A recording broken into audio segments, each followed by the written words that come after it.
కఠినంగానే ఉంటాయి. ఇంకా చెప్పే కొంది ఏమైతే చెప్పే కొంది ఇంకా కఠినపరుచుకుంటారు. దేవునికి స్తోత్రం. తప్పించుకునే తిరిగేవాడికి వాక్యం పడకపోతే అంధకార మనసు వస్తుంది. అంధకార మనసు వచ్చినోడికి అవునా చెప్తే వాడికి ఇంకేమీ అర్థం కాదు. దేవునికి స్తోత్రం కలుగును గాక. గుడ్డోడు దారి చూపించుకుంటారా? దేవునికి స్తోత్రం. మలేషియా వెళ్తే గుడ్డోళ్ళు నడిస్తే ఇద్దరు గుడ్డోళ్ళు అటు ఇటు కర్రలు కొట్టుకుంటే ఇద్దరు వెళ్ళిపోతున్నారు. నాకు అదే అర్థం కాదు. ప్రభా గుడ్డోడు దారి చూపించుకోలేనా అన్నావు, వీళ్ళిద్దరు కొట్టుకుంటా వెళ్ళిపోతున్నారని చెప్పి వాక్యం గుర్తొచ్చింది. దేవునికి స్తోత్రం కలుగును గాక. హల్లెలూయా. దేవునికి స్తోత్రం కలుగును గాక. గట్టిగా చెప్తారా? నిద్రపోని వాళ్ళు అందరు గట్టిగా చెప్తారా? అందరు నిద్రపోతున్నారా? దేవునికి స్తోత్రం. గట్టిగా చెప్తాం. దేవునికి స్తోత్రం కలుగును గాక. దేవునికి స్తోత్రం కలుగును గాక.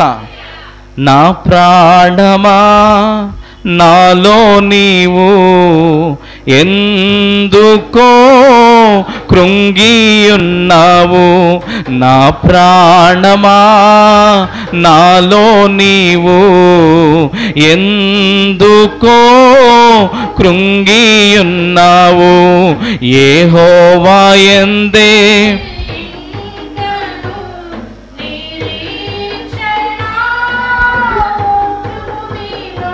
అందరూ పాడాలి.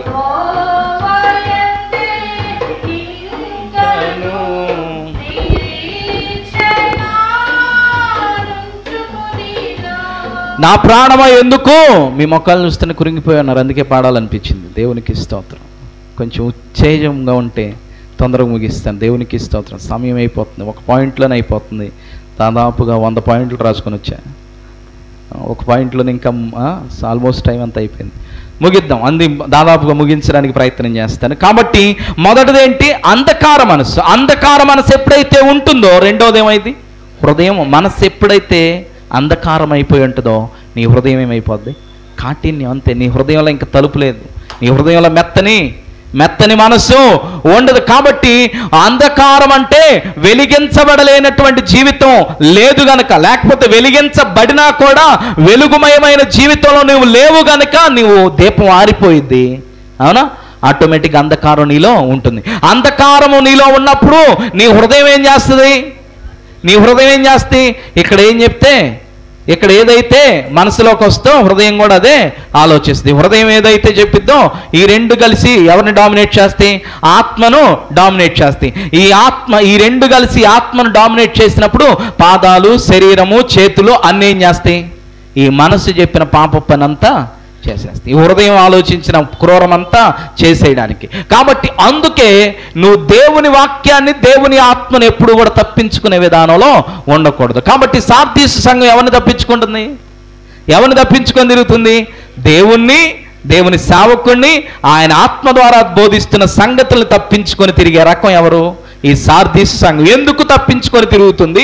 దానివల్ల వచ్చినటువంటి నష్టం ఏంటంటే జీవించుచుందే గాని పేరుకి మృతుడై ఉన్నాడు. మృతుడవడానికి కారణం అంధకారం. రెండోది, అంధకార మనసు వల్ల వెలిగించబడలేని జీవితం ఉంది. వెలిగించబడలేని జీవితం వల్ల హృదయం ఏమైపోయింది?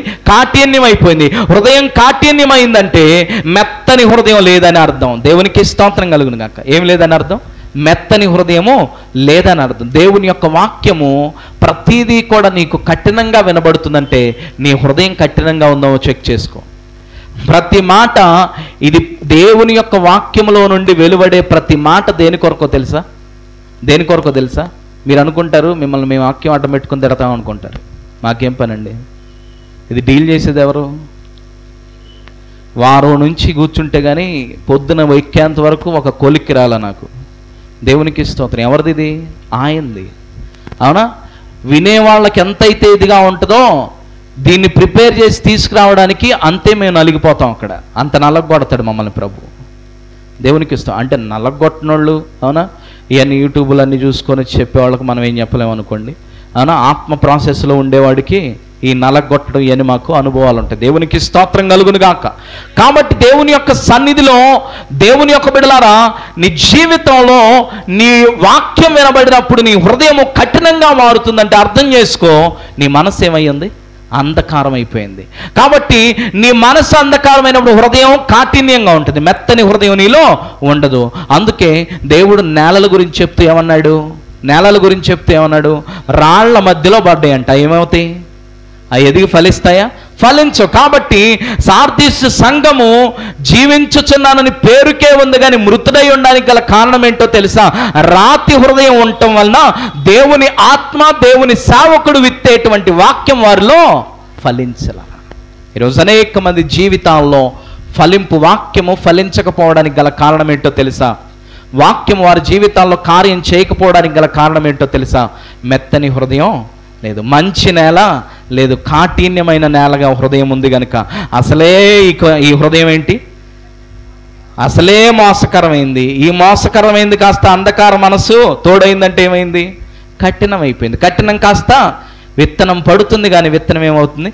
మళ్ళా ఎవరి విత్తిన వాడి దగ్గరికే ఎదురు తన్నేస్తుంది. కాబట్టి దేవుని యొక్క సన్నిధిలో రెండో లక్షణం ఏంటి? వీరు జీవించి పేరుకు మాత్రమే జీవించి మృతులై ఉండడానికి రెండో లక్షణం హృదయం యొక్క కాఠిన్యం. మూడో లక్షణం దాంట్లోనే తమలో ఉన్న అజ్ఞానం. దేవునికి స్తోత్రం. ఏమన్నారట? తమలో ఏముందంట? అజ్ఞానం. దేవునికి స్తోత్రం. కొంతమంది సార్దీసు సంఘం అనుకుంటుంది మాకుందే జ్ఞానం, మేము చేసిందే భక్తి, మేము తెలుసుకున్నదే భక్తి, మేం చేసేది ఆరాధన, మేం చేసిందే మాకు తెలిసిందే అని చెప్పి సార్దీసు సంఘం జీవిస్తా దేవుని ఆత్మ ద్వారా నియమింపబడిన సేవకుని మాట వినకుండా తప్పించుకొని తిరుగుతుంది కనుక అనుకుంటుందంట తమలో ఉన్నటువంటి అజ్ఞానం అన్నాడు. ఏమన్నాడు? తమలో ఉన్నటువంటి అజ్ఞానము. ఈరోజు నీ క్రియలు లేకపోవడం, నీవు పేరుకు మాత్రమే జీవిస్తూ నువ్వు మృతుడవై ఉండడానికి గల కారణం ఏంటో సార్దీసు సంఘమా నీకు తెలుసా? నీలో దేవుని జ్ఞానం కంటే నీకు నువ్వుగా జ్ఞానవంతుడు అనుకున్నావే, ఆ అజ్ఞానంలో బ్రతుకుతున్నావు గనుకనే నీవెలా ఉన్నావు? మృతుడవై ఉన్నావు. నువ్వు జీవించడం పేరుకు మాత్రమే. టైటిల్ బాగుంది, అవునా, చాలా చక్కగా ఉంది, మంచి పోస్టర్లు ఉన్నాయి, మంచి బ్యానర్లు ఉన్నాయి, మంచి ఏసీ చర్చ్ ఉంది, మంచి ఫ్యాన్లు ఉన్నాయి, మంచి కార్యాలు ఉన్నాయి, అన్నీ ఉన్నాయి, కానీ నీలో ఏం లేదు? దేవుని యొక్క ఆత్మజ్ఞానం లేదు. దేవునికి స్తోత్రం కలుగును కాకేం లేదు?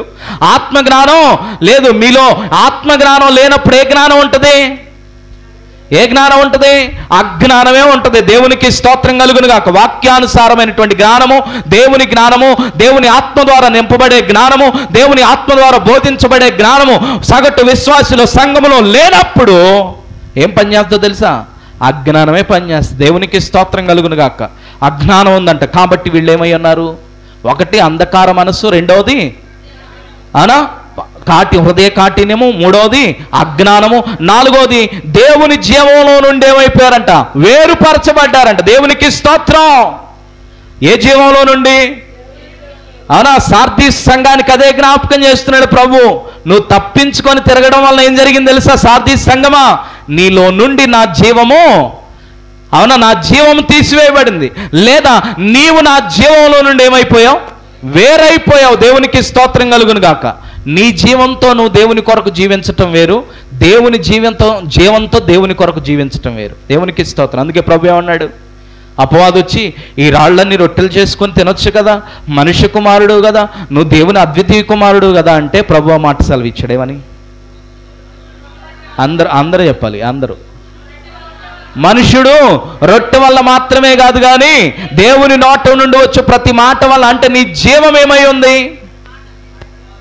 చెప్పాలని, నీ జీవం ఏమైంది? ఆయన మాట. అసలు నీ పుట్టుకే ఎవరి మాట? ఆయన అన్నీ చేసిన తర్వాత దీనికి ఒక అధికారిని పెడదాం అబ్బాయి అని చెప్పి అనుకున్నాడు. ఎవరు? వాళ్ళు ముగ్గురు మాట్లాడుకున్నారు. ఎవరు? త్రియేక దేవుడు. మరి రిటర్న్గా ఆయన ముగ్గురండి అని చెప్పి అనొద్దు. దేవునికి త్రియేక దేవుడు. దేవునికి స్తోత్రం. ఎందుకంటే లోకం ఎట్లా ఉందంటే అన్ని క్లారిఫికేషన్స్ ఇచ్చుకోవాలన్నా. ముగ్గురు అంటే ఆ ప్లూరల్లో వాడాలి కాబట్టి లెట్ us మేక్ మ్యాన్ అన్నాడు. అవునా? ఆయన మాట ద్వారానే మనిషి యొక్క యునికి ప్రారంభమైంది. ఆయన నోట్లో నుంచి వచ్చిన శ్వాసే ఏమైంది? మనిషిని జీవాత్మను చేసింది. అంతకుముందు ఆయన అనుకుంటేనేమో బొమ్మ అయింది, మట్టి. అవునా? ఆయన ఊదితేనేమో జీవాత్మ అయింది. దేవునికి స్తోత్రం కలుగును గాక. కాబట్టి జీవించుచున్నది నీకు మామూలుగా జీవించడానికి ఒక జీవాన్ని ఇచ్చాడు, నువ్వు ఆత్మీయంగా జీవించడానికి ఈ వాక్యాన్ని ఇచ్చాడు. దేవునికి స్తోత్రం కలుగును గాక. మామూలుగా జీవించడం అందరూ దేవుడు పెట్టినటువంటి శ్వాస ఉన్నంతకాలం, లెక్క దినములు ఉన్నంతకాలం, లెక్క పూర్తవునంతకాలం ఏమవుద్ది? లెక్క పూర్తవునంత కాలం నువ్వు చక్కగా జీవిస్తావు. కానీ నువ్వు ఆత్మీయంగా దేవుని బిడ్డగా, దేవుని సాక్షిగా జీవించాలి అంటే దేవుని జీవం నీలో ఉండాలి. ఆయన ప్రత్యేకమైనటువంటి ఆత్మజీవం నీలో ఉండాలి. యాహువే అనే పదానికి అర్థం ఏంటో తెలుసా? ఆయన శ్వాస. మనం తీసుకునేటువంటి బ్రీతింగ్లోనే ఉంది. ఆ పదంలోనే ఈ యాహువే అనే పదం బయటకు వచ్చింది. ఎలోహిం అనే పదం బయటకు వచ్చిందంట. దేవునికి స్తోత్రం. అంటే నీ శ్వాసలోనే ఏం కనబడుతుంది అంటే ఎలోహిం, యాహువే అనేటువంటి మాట. లెక్కేస్తే హీబ్రూ మాటలన్నీ కూడా నీ బ్రీతే, నీ శ్వాసే చెప్తుందంట నువ్వు బ్రతుకుతుందే దేవుని జీవం అన్న. దేవునికి స్తోత్రం కలుగును గాక. కాబట్టి ప్రతిదీ కూడా, ఎందుకంటే తయారు చేసింది, మ్యానుఫ్యాక్చరింగ్ చేసింది ఎవరు? ఆయన. కాబట్టి ఆయనలాగే ఉంటుంది. మనకేమో ఆయన తప్పించేసి మిగతా అన్ని పట్టుకొని అలాడబడుతున్నాం. దేవునికి స్తోత్రం. కాబట్టి నీలో జీవం, ఏ జీవంలో నుండి వేరుపరచబడ్డావు? ఏ జీవంలో నుండి వేరుపరచబడ్డావు? దేవుని జీవంలో నుండి వేరుపరచబడ్డావు. తర్వాత చూడండి, తమ మనస్సు కలిగిన వ్యర్థత అనుసరించి, మనసులో కలిగినటువంటి వ్యర్థత అంతా అనుసరించారంట. తర్వాత సిగ్గులేని వారై ఉన్నారు. ఏమై ఉన్నారు? ప్రార్థన రావడానికి సిగ్గు ఎక్కువైంది చాలామందికి ఈరోజు. దేవుని నామం పలకడానికి, దేవుని ఆరాధించడానికి సిగ్గుపడతారు. దేవుని సన్నిధిలో ప్రార్థన చేయడానికి సిగ్గుపడతారు. దేవుని పరిచర్యలో పాల్గొనడానికి సిగ్గుపడతారు. పాస్టర్ గారి దగ్గరికి వెళ్ళడానికి సిగ్గుపడతారు. అన్నీ చేయడానికి సిగ్గుపడతారు. కానీ సినిమా హాల్కి బాగానే వెళ్తారు, అబద్ధాలకు బాగానే చెప్తారు. అవునా? లేనిపోయినటువంటి వాటానికి, లోకంలో ఉన్నటువంటి వాటన్నిటికీ ఎలాంటి షేమ్ లేదు, అన్నీ చేస్తాం. కానీ దేవుడి దగ్గరకు వచ్చి అయ్యా పాస్టర్ పాడలేమండి, అయ్యా పాస్టర్ గారు మాకు వద్దులేండి అంటాం. మేము చేయలేమండి. అవునా? నువ్వు మనుషుల ముందు సిగ్గుపడితే ఆయన ఏమన్నాడు? తండ్రి ఎదుట నేను. అందుకే పౌలు గారు అన్నాడు, సిగ్గులేని వారైపోయారు. ఓ సార్దీసు, ఎఫ్ఎస్సి సంఘానికి చెప్తున్నాడు, ఇదే లక్షణాలు ఎక్కడున్నాయి? సార్దీసులో కూడా ఉన్నాయి. ఈరోజు నువ్వు మృతుడై ఉండడానికి, పేరుకు మాత్రమే జీవిస్తూ మృతుడై ఉండడానికి గల కారణం ఏంటో తెలుసా? నీవు సిగ్గులేని కార్యాలన్నిటికీ సిగ్గు లేకుండా చేస్తున్నావు. సిగ్గుపడకుండా చేయాల్సిన కార్యాలకి అమ్మో వద్దులేండి, అవన్నీ మాకు పడవలేండి, అమ్మో దేవుడా ఇప్పుడు కాదులేండి, 30-40 సంవత్సరాలు వచ్చిన తర్వాత అప్పుడు బాప్తీసం తీసుకొని, అప్పుడు కూడా పరిస్థితులు బాగలేకపోతే పిల్లలకి ఏందమ్మా బాప్తీసం ఇప్పించలేదు ఏందమ్మా అంటే, వాళ్ళు ఎంత చిన్న పిల్లలండి, ఇప్పుడే బాప్తీసం ఎందుకులేండి అండి. దేవునికి స్తోత్రం. అవునా? కాబట్టి దేవుని యొక్క సన్నిధిలో సిగ్గుపడే కార్యాలన్నిటికీ రోజు లోకం ఏం చేస్తుంది? సిగ్గు తలదించుకోవాలి. 40 మంది డాక్టర్లు అంట. ఒకడు అయితే ఆ పేపర్లో ఇన్వెస్టిగేషన్ రిపోర్ట్ అంతా రేపు చూస్తే ఆ డాక్టర్ని పాడు చేసి చంపినటువంటి వారిలో డాక్టర్స్ ఉన్నారంట. ఒకడైతే ఆ చచ్చిపోయిన తర్వాత కూడా పాడు చేశాడంట. ఆ చచ్చిపోయింది మెడ ఇరిగి చేశారంట. కాళ్ళు 90 డిగ్రీస్లో విరిచేశారంట. దేవుని యొక్క బిడ్డలారా, ఆమె భాగములన్నీ కూడా దేవుని యొక్క బిడ్డలారా, సగటు మనిషిలో ఉండాల్సినటువంటి ఆ పరిమాణాలన్నీ లెక్క వేస్తే దేవుని యొక్క బిడ్డలారా, ఎంత దారుణంగా 40 మంది ఆ డాక్టర్ని చదువుకుంటున్నటువంటి అమ్మాయిని ఎంత దారుణంగా చేశారు. ఈరోజు అలాంటి పనులు చేసేవారిని ఎవరు కూడా సిగ్గు లేకుండానే చేస్తున్నారు. కానీ దేవుని దగ్గరికి, ప్రార్థన దగ్గరికి వచ్చేసరికి పాస్టర్ గారు వస్తానండి, కుదరట్లేదండి, టైం లేదండి, జాబ్ అండి, పిల్లలండి, అసలు ఆయన ఊపిరి ఇవ్వకపోతే నువ్వు చేస్తా ఇవన్నీ, ఆయన జీవం ఇవ్వకపోతే ఇవన్నీ చేస్తా. అవునా? సిగ్గులేని వారైపోయారు. ఎవరు తప్పించుకొని తిరుగుతూ, మిగతా వాటన్నిటికీ సిగ్గుపడుతూ, మిగతా దేవుని కార్యాలన్నిటికీ సిగ్గుపడుతూ, సిగ్గులేని లోక కార్యాలన్నిట్లో ఇదంతా సహజమేనండి, ఇదంతా ఎవరిళ్లలో లేవు అంటే దేవునికి స్తోత్రం. దేవుని యొక్క సన్నిధిలో పరీక్షించుకోవాలి. సార్దీస్ సంఘానికి మృతుడవై ఉండడానికి కారణం ఏంటో తెలుసా? సిగ్గులేని పనులకి సిగ్గుపడకుండా చేయాల్సిన పనులకి సిగ్గుపడుతున్నావు. కాబట్టి దేవుడేమంటున్నాడు? సిగ్గులేని వాడిగా ఉన్నాడు. తర్వాత ఉన్నాడు, నానా విధములైన అపవిత్రత. ఏంటంట? సంఘం ఎలా ఉండాలి? పరిశుద్ధులైన యేసయ్య రక్తంలో, గొర్రెపిల్ల రక్తంలో కడగబడిన సంఘం ఎలా ఉండాలి? పవిత్రంగా ఉండాలి. కానీ నానా విధములైన అపవిత్రత. దేవునికి స్తోత్రం కలుగును గాక. ఎంతంటే ఒలింపిక్స్ ప్రారంభిస్తే దేవుని యొక్క బిడ్డలారా, ఆ దేశము ఫ్రాన్సా ప్యారిస్ అండి? ఫ్రాన్సా ప్యారిసా?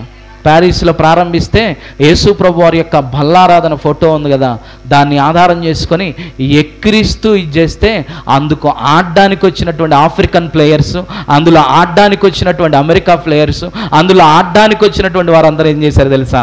యేసయ్య బ్యానర్ పట్టుకొని జీసస్ అని చెప్పి దేవుని నామని మహిమపరిచారండి. సిగ్గులేని వారు ఏం చేశారు? సిగ్గులేని వారు అపవిత్ర కార్యాలు యేసు ప్రభు వారి యేసు ప్రభు వారి లాగా హెయిర్ పెట్టుకొని గడ్డం పెట్టుకొని వాడు దేవుని యొక్క బిడ్డల అమ్మాయికి లాగా వేషం వేసుకొని యేసు ప్రభు వారిని ఎక్కిరించాడండి. నాకు తెలిసి తొందరలో దేవుడు గొప్ప దెబ్బ దానికి పడబోతుంది. దేవునికి స్తోత్రం. కానీ మిగతా ప్లేయర్స్ వచ్చారు ఆఫ్రికా నుంచి, వీటి నుంచి. ఏమన్నారు తెలుసు? వాళ్ళని అడిగితే ఈ మెడల్ ఎలా సాధించామంటే it is all by the grace of God, by Jesus Lord అన్నారు. దేవునికి స్తోత్రం కలుగును గాక. దేవుని అద్భుత కార్యాలు. ఒక వ్యక్తి ఉన్నాడు, రన్నర్ ఉన్నాడండి. తన జీవితంలో ఎంతో ప్రాక్టీస్ చేసి ఎంతో బాగా ఇది చేసి ఆయన జీవితంలో ఒలింపిక్స్లో పాల్గొన్న ఒక పాత ఆయన పేరు నాకు గుర్తు రాలేదు, కానీ ఆయన దేవుని యొక్క బిడ్డలారా వాళ్ళ పాస్టర్గా వాళ్ళ చర్చిలో చక్కగా మంచి విశ్వాసంట. అంతా ప్రిపేర్ చేసుకుంటే ఆ ఒలింపిక్స్ ఆయన పాల్గొనడానికి వెళ్ళాలనుకున్న రోజు సండే వచ్చిందంటండి. ఏమొచ్చింది? సండే వచ్చిందండి. సండే వస్తే ఇంకా పాస్టర్ గారు సండే వచ్చింది, మరి ఏం చేద్దామంటే పాస్టర్ గారు దేవుని రోజుగయ్యా దీన్ని తప్పిస్తే మంచిది కాదేమో అన్నాడంట. సరే పాస్టర్ గారు, నాకు కూడా అదే ఉంది, ఆత్మ కూడా నన్ను ప్రేరేపిస్తుంది, అవసరమైతే నెక్స్ట్ ఇయర్ దేవుడు నాకేం చేస్తాడు, అవకాశం ఒలింపిక్స్లో ఇస్తాడంటే దేవుని యొక్క బిడ్డల కాల్ చేశారంట అథారిటీస్ కూడా, తొందర రా నువ్వు పాల్గొనాలని చెప్పేసి కాల్ చేస్తే ఈరోజు సండే నేను రాను, నేను నెక్స్ట్ టైం పాల్గొంటానంటే నెక్స్ట్ ఇయర్ గోల్డ్ మెడల్ కొట్టాడంట. దేవునికి స్తోత్రం కలుగును గాక. కాబట్టి దేవుని యొక్క సన్నిధిలో నానా విధములైనటువంటి అపవిత్ర కార్యాలు చేసేటువంటి వారందరూ కూడా దేవుని యొక్క బిడ్డలారా, దేవుని కొరకు పవిత్రంగా ఉండాల్సిన సంఘం నానా విధములైన అపవిత్రాలు చోటు చేసుకున్నావు. అందుకే నువ్వు జీవించుచున్నావన్న పేరు మాత్రమే ఉంది కానీ మృతుడివి. తర్వాత చూడండి, తర్వాత అత్యాశతో ఏముందంటే అత్యాశతో అపవిత్ర కార్యాలన్నీ జరిగించుచు ఏమైనారంటే తమ్మును తామే కాముకత్వానికి అప్పగించుకున్నారంట. చివరికి దేనికి వెళ్ళిపోయారంటే ఈరోజు స్త్రీ భేదం లేదు, పురుషుడు భేదం లేదు, ఇంకా ఇండియాకు కూడా అంటింది, ఇంకా లీగల్ అయింది. దేవుని యొక్క బిడ్డలు అమెరికా పాడైపోయింది, అవునా, ఆస్ట్రేలియా పాడైపోయింది. దేశాలన్నీ ఆ వెస్ట్రన్ కంట్రీస్ ఏవైతే ఒకప్పుడు దేవుని కొరకు దేవుని దొరలు అన్నామో, దేవదూతలు అన్నామో, వాళ్ళందరూ ఇప్పుడు లేనిపోయిన కార్యాలన్నీ చేస్తారు, అవునా. లెస్బియనిజం లీగల్ అయిపోయింది, అవునా. గే సిస్టమ్ లీగల్ అయిపోయింది. అనేక దేవుని యొక్క బిడ్డల ప్రకృతి దేవుడు పెట్టిన ధర్మానికి వ్యతిరేకంగా మారిపోయినాయి. దేవునికి స్తోత్రం. దీనికి బైబిల్లో జరిగినాయి కదా, చాలామంది అంటారు దేవునికి స్తోత్రం, అజ్ఞాన కాలమందు చూచి చూడనట్లు తెలియని సమయంలో తెలియనట్టుగా చేశారు. ఇప్పుడు అన్ని తెలిసిన కాలం, ఇప్పుడు జ్ఞానకాలం, చాలా జాగ్రత్తగా నడవాలి. బిడ్డలారా, దేవునికి అపవిత్రమైన కార్యాన్ని జరిగించమాక. అవసరమైతే అక్కడి నుంచి పారిపో అనా. యోసేపు ఏం చేశాడు? ఆ యోసేపుకి ప్రార్థన శక్తి లేక, యోసేపుకి ఏమన్నా వాక్య శక్తి లేక, యోసేపు ప్రార్థన చేస్తే దేవుడు దిగిరాక అవునా అంగి వదిలేసి పారిపోయింది. అవునా, దేవునికి స్తోత్రం. దేవుని సన్నిధిలో పారిపోయేటప్పుడు పారిపోవాలి, నిలబడేటప్పుడు నిలబడాలి, గద్దించేటప్పుడు గద్దించాలి, ప్రార్థించేటప్పుడు ప్రార్థించాలి. అంతేగాని పాపం మీదకి వస్తూ ఉంటే ఇదేం చేస్తున్నా నేను విశ్వాసం అన్నావు అనుకో, నేను ఆశతో ఏం చేస్తున్నారంట, కాముకత్వానికి అప్పగించి. ఇవన్నీ రావటానికి గల కారణం ఏంటో తెలుసా?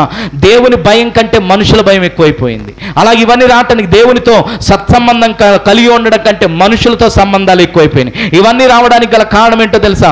దేవుడు ప్రారంభించిన దాన్ని కొనసాగించలేకపోవటం వల్ల, దేవుని స్వరం వినడం మానేసిన వల్ల, దేవుని దర్శనం కంటే మనుషుల దర్శనాలు ఎక్కువైపోయినాయి. దేవుని మహిమపరచడం కంటే మనుషుల మహిమపరచడం ఎక్కువైపోయింది. మనుషుల యొద్ద నుంచి ఘనతలు కోరుకునే పరిస్థితులు ఎక్కువైపోయినాయి. అలాగే పాపం ఎక్కువైపోయింది, పవిత్రత తగ్గిపోయింది, దేవుని మీద ప్రేమ తగ్గిపోయింది, సత్యం మీద కూడా ప్రేమ తగ్గిపోయింది. ఇవన్నీ రావటం వలన ఈ పై లక్షణాలన్నీ వచ్చినాయి.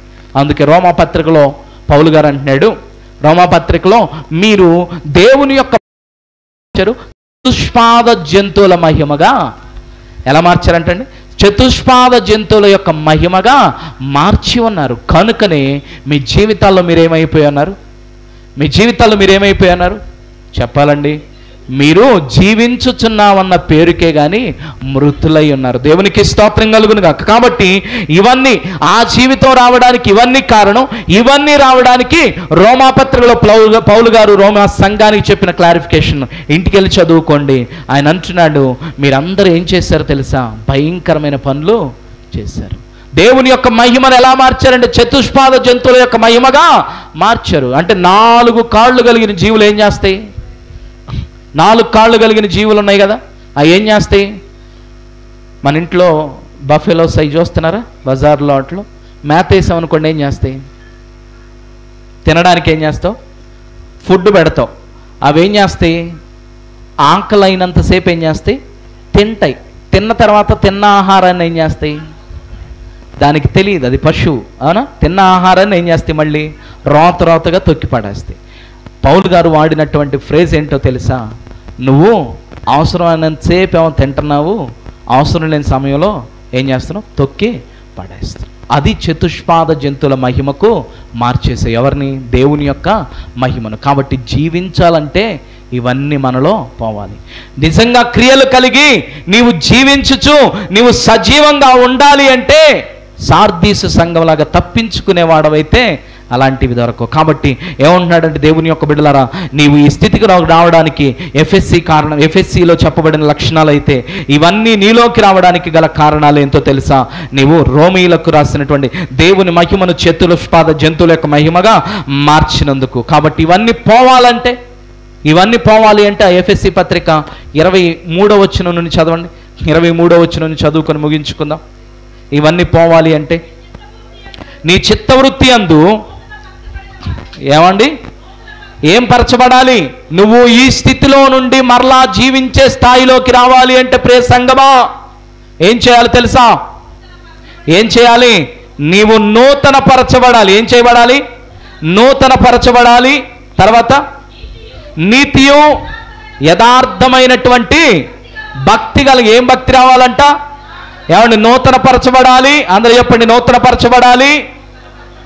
అలాగే నీతియు యథార్థతయు కలిగిన భక్తి కావాలి. తర్వాత మూడోది దేవుని పోలికగా సృష్టించబడిన నవీన స్వభావమును ధరించుకొనవలెను. దేవునికి స్తోత్రం కలుగును గాక. ఏం చేయాలంట?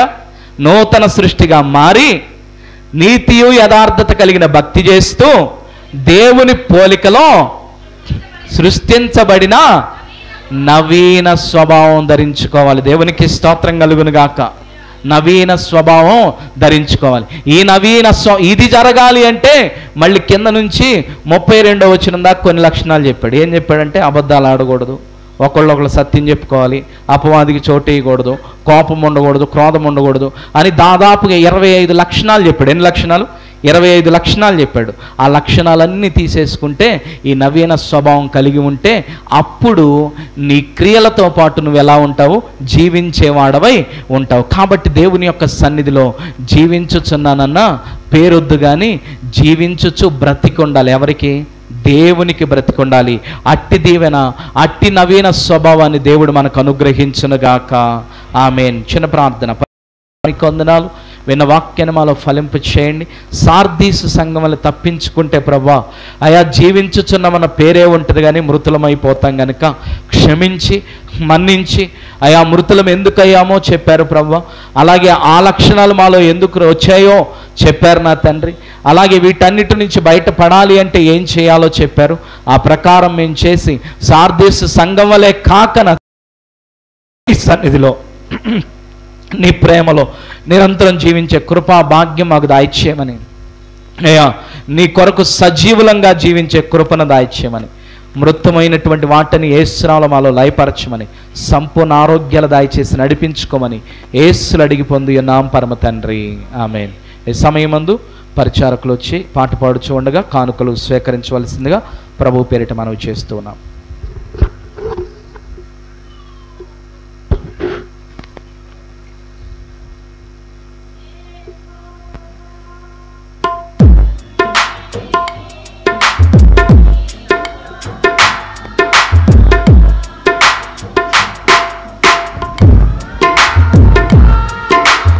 ఆరు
ప్రార్థన చేసుకుందాం. పరిశోధనానికి వందనాలు అయ్యా. ఇంతవరకు నా తండ్రి విన్న వాక్యాన్ని మాలో ఫలింపచేయండి. ఎత్తబడిన కానుకలను దీవించండి. ఇచ్చిన ప్రతి హస్తాన్ని కుటుంబాలను దీవించండి. ఎత్తిన పరిచారకులను దీవించండి. ఎత్తబడిన ఈ కానుక సంఘ క్షేమాభివృద్ధి కొరకు వాడబడినట్లుగా సహాయం చేయండి. వాడుచున్న కమిటీ వారికి కూడా జ్ఞానం ఇచ్చి నడిపించుకోమని యేసయ్యను అడిగి పొంది ఉన్నాం పరమ తండ్రి. ఆమేన్.